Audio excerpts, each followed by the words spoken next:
What's going on, Planet S.O.N family? It's your main man, JD. Thank you for tuning in. Hit that subscribe button for me. This is Drinks with JD.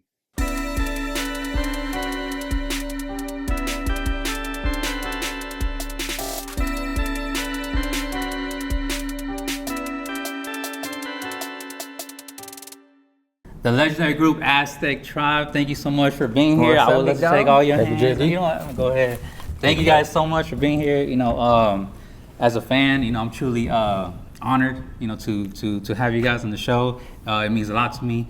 Your music transcends generations. You know, from first of all, you know, your age group, my age group, and now the youngsters, you know, who are coming up for decades. You know, your music has been just inspiring people. And I mean, hey, you know, us as San Diegans, you know, we listen and we cruise it down wherever we're from in San Diego, you know. So again, thank you so much for being here. You guys are legendary. Since it's our first time having you guys on the show, can you please introduce yourself to the Planet S.O.N audience? Can you please let them know who you are, where you're from, and what you do? Mr. Clown, aka Payaso. I'm from SD Diego Town, one of the rappers from Aztec Tribe. Fly, San Diego, born and raised, rapper, part-time producer with Reggie. You know, basically I'm his helper whenever I get a chance to kind of, you know. They call me Shade, part of this group called the Aztec Tribe, born and raised out here in San Diego, California. There you go. All right. So first I gotta start with thanking you guys, you know, because it was amazing to be invited to your Platinum Plaque presentation. And I could also thank your management, MTO, for the invitation and allowing me to witness it. You know, obviously, you know, you guys, it's well deserved. How does it feel to receive a platinum plaque for Straight from the Zone? In my opinion, I mean, it's an honor, man. It's something that as a kid you see, you know, records, platinum records, and it's a goal that you want to reach, and to have reached the streams being platinum, it's an honor. It's an honor. It's amazing. It's amazing. Yeah. How do you feel? Oh man, it's awesome, man. It's something you see as a kid. You know what I mean? You see it on TV, on magazines and stuff like that. And as an aspiring person in music and stuff like that, it's always like a milestone. You know what I mean? And that's the thing about it, man. Whether you're an actor or a musician, there's no ceiling, right? So it's like, hopefully it won't be our last one. You know what I mean? It was nice. It was a nice surprise. You know what I mean? To receive that for Straight from the Zone, and it's a nice honor. It's amazing. What do you think, Shay? I'm blown away by it, man. Like I said, these guys saying when we first did it, and we started way back in the days, and I don't know, it just seemed like one of them goals that, you know, everybody else would get, and, you know, you can only shoot for it and try it, and being out of the game for so long, and then having our homie MTO pick it up, throw it on a digital platform, which didn't exist when we were doing it. Right. And then to go platinum, I mean, I was blown away. I don't think we all appreciated the significance of it, because I guess at this point, this album was so old, we weren't even planning to do anything with it, and to have this like hit us out of the blue in such a short period of time out of nowhere, I mean, it's a blessing for sure, man. Yeah, it definitely got a second wind, right? Big second wind. 20 years later, like I said, I think we all agree. You know, to me, we had some classic hits on there that of course. I think people our age, younger, will always bump. I still listen to the music, and I loved it. So it's good to see that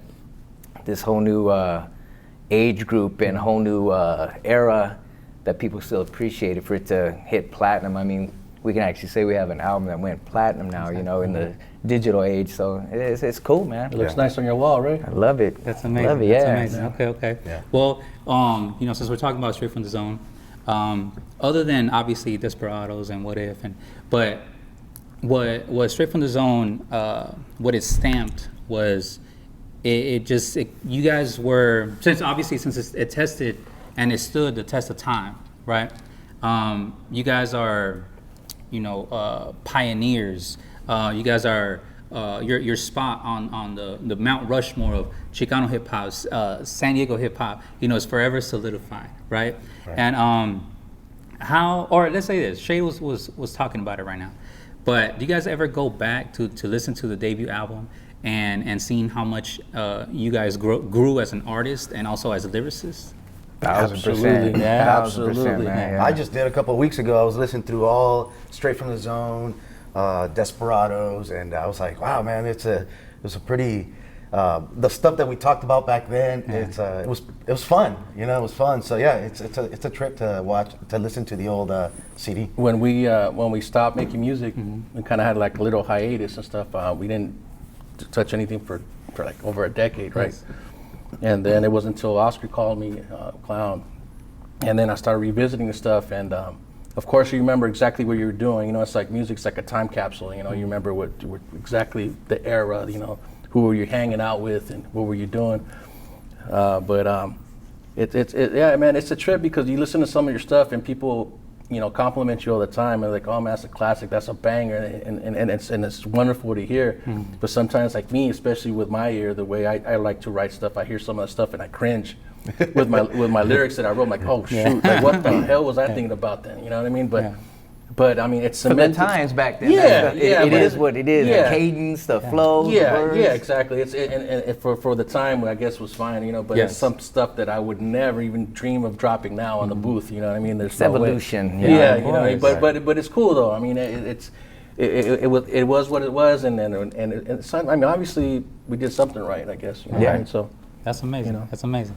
Okay, so most recently, you dropped Back in the Zone, right? Now, you know, the singles were received well from the fans, and the whole entire album was just it's loved and it's generating numbers. How does it feel to have, let's say, you know, let's go back to the '90s, right, and all the way to today? How does it feel for the fans to continue to love and appreciate your music? I think it's amazing. I think with this whole social media, internet, you're reaching so many more people that, you know, without it, you'd be doing it the old way, flyers and CDs and going around promoting yourselves and doing shows. But now with social media, you can get on Instagram, YouTube, and, you know, I like it, I don't like it, click, fast forward, and it gets us exposed to a whole lot more people. So you're seeing people our age still bumping it and recognizing and loving it, and they're passing it down to their, you know, cousins and kids, and, you know, I feel this whole 90s hip hop is definitely doing a resurgence. Yeah, resurgence for sure. I mean, you can see all the rappers that were out when we were out. Everybody's got a new album, new songs, and it's being received well. I see their views, you know, from the Dre's to the Dub C's to the Mac 10. Everybody's got an album, and they're selling out concerts. You know what I mean? So, I mean, even the Super Bowl, right? Yeah, exactly. Yeah. That's right. So there's definitely a market for it. I mean, I live and die by the old school hip hop. This new stuff is cool, but that's my bread and butter. So I appreciate it, and I like hearing all these artists that we looked up to coming out with new stuff. So I'm loving the whole scene right now. Lighter shade of brown. Exactly. Those guys came back, and their style is very similar to the 90s style. So they kept it real, you know. Spanish Fly, that's another group that's keeping it real. You know, Kid Frost. Little Rob. Yeah, his album's dope. That dude, he's doing good things. Our man, homeboy you know. MTO, he released an album. Exactly. Released it too. So I mean, I love it. It's a trip. It's like everybody at the same time is doing. It's like something's clicking all at once. You know what I mean? It's a trip. You know what I mean? And so, 90s was good music, man. Yeah. Of course. And you know what? You'd be surprised how many people I bump into, man. Like, you know, we're talking, and they're like, "Oh man, you know, I'm curious. Like, how do you even like?" Because they're youngsters. It's all my pops used to bump you. All Yes. when I was riding my mom's Cadillac, you know, she's just bumping. You know, it's a trip, man. It's like, I'm like, damn. You know, and I don't say damn in a bad way. I say damn like as retrospect. You know what I mean? Like looking back, like. Damn, like we touch a lot of people, man. Like you know, in a good way, and that's cool. That's cool to hear. You know what I mean? It's rewarding to me. That's amazing. That's amazing. Well, do you guys? Well, humbly speaking, do you guys acknowledge that you guys are legends? Nah, I don't look at it like that at all, man. Just for the fact that I feel when we, at least for me, I'm gonna speak on my behalf. When we started this whole thing, you know, I like to do little rhymes. I would write little rhymes and rap them over like a Zapp or Roger beat. Never took it seriously, you know what I mean?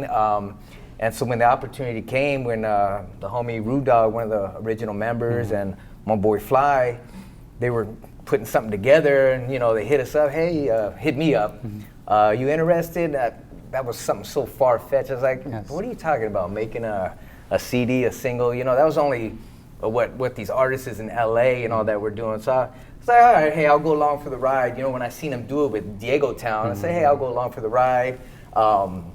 And wrote some music, but I never thought it would like go as far as it did, or like when you say the word legends or pioneers, I mean, that's not what I set out for. I'm blessed and I feel grateful that, some people see it that way, but it's just crazy when you're in your 20s, you're just doing it for fun, getting to some clubs, maybe meet a chick or something, because, you're doing something special on stage. So when you say legends or pioneers, like I said, I'm grateful for the term, and when people see it that way, but it's hard for me to look at I don't take myself serious at all, because I just wanted to make music that people would appreciate. That was my goal. Yes. Not doing shows, not doing it, just make a song, maybe a few people listen to it like it, and that would have been it, So, when I do hear people say, and they compliment us and say, you can't talk about San Diego Chicano rap without mentioning you guys. That's when it kind of hits like, I guess you're right, you know what I mean? So that makes me feel but I know us, we're very humble when we approach this music stuff. We're confident when we do, but we're not arrogant, And so we appreciate the nice comments and the love we've been getting. Like I said before, I talked to Clown, I was oblivious to everything going on the YouTube Music, Apple Music, what's going on? Social media in general, YouTube, whatever was going on, all the views we were getting. I was oblivious to that. Like I don't know. The numbers didn't make sense to me because I didn't know about that. You know what I mean? So when he started explaining to me, I'm like, damn, there is an audience there that still bump our stuff. You know what I mean? I just thought that was like a chapter in my book that already turned. You know what I mean? So I was just focused on what I'm doing now, not thinking about the music. So when right now, as we're getting all this love, it's humbling, man. It's a nice feeling. It's a very nice feeling. We don't take it for granted at all. No doubt. There's an upside and a downside to social media as well, as you know. We're very private when it comes to our lives. Yes. So anytime there's social media and we got to do the whole social media thing, it's like the more people see us, to me is weird. To me is weird, but it's something that's part of the game, But yeah, it's a blessing, but it can be a curse too, when more people are seen, Yeah. Wait, you guys don't receive hate, right? Because it's like, wait, hold on, you guys are amazing. You guys shouldn't receive. Okay. No, we don't receive any hate. I was just asking. But at the same time, it's some of the stuff that we do, we want to keep private, Yeah, of course. So we're family, And you could even tell, like in our album covers, we never really like had in our faces. Yes. We weren't out there on the posters. We had silhouettes of ourselves. Background pictures and stuff, and that's what we wanted. We wanted to let the music speak for itself, and that's it. What I mean? Not our image or anything like that. Right. No doubt. Well, obviously, you guys are extremely humble. But let's say this. How about, do you guys at least acknowledge that you're extremely talented lyricists? I think I barely tapped into my lyricism on this last album, Back in the Zone. I listened back. I think we all stepped up our game collectively.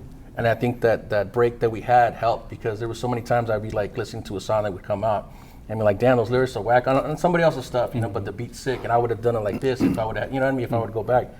So I remember the conversation we had specifically. I said, man, if I do go back in the booth, man, I do this, watch out, brother, because I'm gonna bring it. Because before, every time I'd record, man, and I look back and I kind of cringe, because every time I was dropping lyrics, I was always drunk. I was always under the influence of something, you know what I mean? So it's like I could hear it now, the sloppiness, man. And it's like, I love the music, but I don't think I respected the music. And that's the difference that I have now. When every single song, and Reg could attest to, is Madman, our manager, when I drop it, I'm sober. For the first time, man, for the first time in my life. That's amazing. No, sober. That's amazing. And it's like and so I hear it. I hear the difference. I'm like, damn, man, I can only like imagine if I would have done every other song I ever dropped like that, But you know what I mean? There was the times, it was fun. I don't regret nothing, man. I really don't. This ride has been above and beyond our wildest dreams, man. It's taken us places. We've met people that we never thought, we would only see on TV. We never thought we'd meet and hang out with them like we're homeboys and stuff like that. It's crazy, man. It's like you see people on TV in the movies, and you meet them, and then you see like, man, they're just people like us. They're fans of other people that we're fans of. Yes. And you see the human side to them that you don't see through the screen. Yes. Right. But when you're with them, you see, man, they're just like everybody, and it's a trip. So, yeah, man, it's crazy. It's been a crazy ride, man. No doubt. Definitely. Do you also think that, or do you also work on your lyrics different than how you used to back in the day? I do. The way I write is patterned differently, but you kind of, in my opinion, I try not to stray too much from what worked, because for a reason it worked, you know, and the album is legendary for a reason. Yes. So I try not to stray too much from that, but like he said, you know, Fly said that you know, we've gotten better, our style's gone better. So of course, I feel that we're in a different level. Yeah, that's what I'm talking about. Yeah. What do you think, Shay? Yeah, I definitely feel I've evolved lyrically. I've always just done what I liked, and I feel it holds up to, you know, any other rappers out there.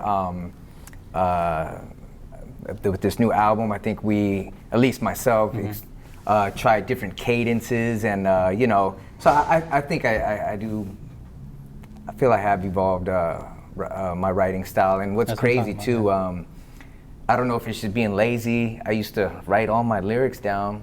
I don't even write anymore, man. I just do them in my head when I'm driving with the instrumental on, and when I go in the booth, I don't even use my phone. I don't use a pen or a pad. Yes. I just I keep practicing it in my head over and over. So when it's time to drop it, it's just all in my head. I don't write anything down anymore. I don't look at a phone. I love that app on the phone where you can hit voice recording. So if you have an idea, you can drop it and then go back and revisit. But that's how I actually do my music now. I just do it in my head, and when it's time to drop my verse, that's how it goes. That's amazing. Yeah. He also didn't do as much drugs as we did, so for our memories don't shot. 100%. So maybe that's good too. Yeah. I think that and laziness. They didn't want to write anymore. So. No, that's amazing. That's what Jay-Z and Lil Wayne, that's what they do as well. So this whole album, I didn't write anything down. So for me, that was new, and I don't know if that's an evolution for me, but that's just how I do things now. Yeah. It's been working. I've lost so many brain cells. There's no way I could do that. There's no way. But that's my favorite. Writing is my favorite part of everything. I love to write. I love having the blank canvas on a sick ass beat, and usually I'll know within 2 minutes if there's something I could rock to or not. You know what I mean? If it takes me more than five minutes to write something, I'm trying to put a square peg into a round thing. You know what I mean? It's like it's not gonna work. I'll know right away, boom, and I'll start writing. And sometimes I'm writing. I got like 10 notebooks, man. I have probably like 50 songs that. Wow. And it's stuff that I just do to stay sharp, you know what I mean? Stuff that I know that probably will never come out. I just stay sharp, man. I'll just get just random instrumentals, man, and that to me, that's the funnest part, man, because there's sometimes I'm writing and I'm giggling, man, like a little kid, because I'm like, oh shit, it's kind of dope, you know? Like, that's amazing. Fuck, I wish I could, you know, one day I'll put it out, but that's the funnest part to me. That and performing. Is the funnest. The part I hate the worst is actually recording. Okay. To actually record is the worst, because I hate the sound of my voice. I hate it. Wow. And it's like there's nothing anybody. It sounds good. I don't like it. I just don't like it. It sounds different in my head, and then when I hear it, I sound like a chipmunk. We're our own worst critics. So Exactly. 100%. Definitely. Like you know, we do the old interviews at the radio stations and shit. We hear that played back, and we're like, damn, we sound like weird, man. I don't like it. But yeah, writing to me is the funnest part of it. I love it. That's what I'm talking about. Sick. I wanted to see if we could keep talking about the creative process that you guys were talking about.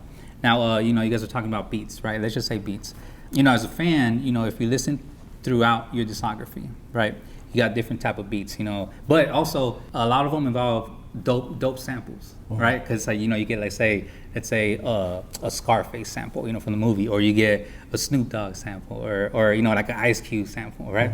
Do you guys? Well, you know, I guess you could say they're kind of G-funk status. Yes, you get other stuff involved as well. However, are there certain beats, like let's say right now, Fly was talking about how, you know, if he doesn't like a beat, he doesn't want to write to it. But how do you guys, let's say, know that you're on the right path during the creative process?